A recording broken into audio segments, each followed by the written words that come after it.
আচ্ছা, ইন্ট্রোভার্ট আর এক্সট্রোভার্টের মধ্যে পার্থক্য কোথায়? ইন্ট্রোভার্ট তারা যারা নিজেদের গল্পগুলোকে হাইরোগ্লিফিক লিপিতে লেখে।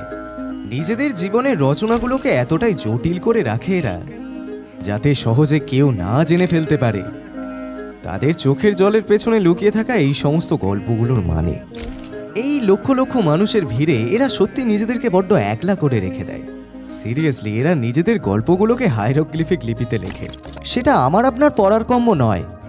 আর এক্সট্রোভার্ট তারা যাদের গল্পগুলোকে খুব সহজেই আমরা পড়ে ফেলতে পারি। এরা সম্পূর্ণ একটা খোলা বইয়ের মতন, জানেন। কোনো অচেনা মানুষের সাথে এরা বড্ড তাড়াতাড়ি মিশে যায়, কোনো কিছু ক্যালকুলেট না করেই সমস্ত কিছু বলে দেয়। ঠিক তেমনই আরও একটা বই আছে, যারা আমাদের হাসি খুশি গল্পগুজবে নিজেদের সম্পূর্ণ সামিল করে দেয়। কিন্তু এই বইগুলোর মলাটে জমে থাকা পুরো ধুলোর আস্তরণ আমরা দেখতে পাই না। ভাবছেন এই সমস্ত কিছু কেন বলছি, তাই না? দ্য পিপলস মাইকে আপনাদেরকে স্বাগত জানাই। নমস্কার, আমি সৌরভ, ওরফে ডালিম। আমি শোনাতে চলেছি এই সমস্ত মানুষের গল্প, আমার আপনার গল্প, যা নিজেদের প্রিয় মানুষকে, এমনকি নিজেকে বলবো বলবো করেও বলে ওঠা হয়নি। কিছুদিন আগে ইনস্টাতে শুরু করেছিলাম, লিটারালি কমেন্ট ফিড ভরে গেছে না বলতে পারার আক্ষেপে। তাই ভাবলাম, ওয়াই নট ইউটিউব।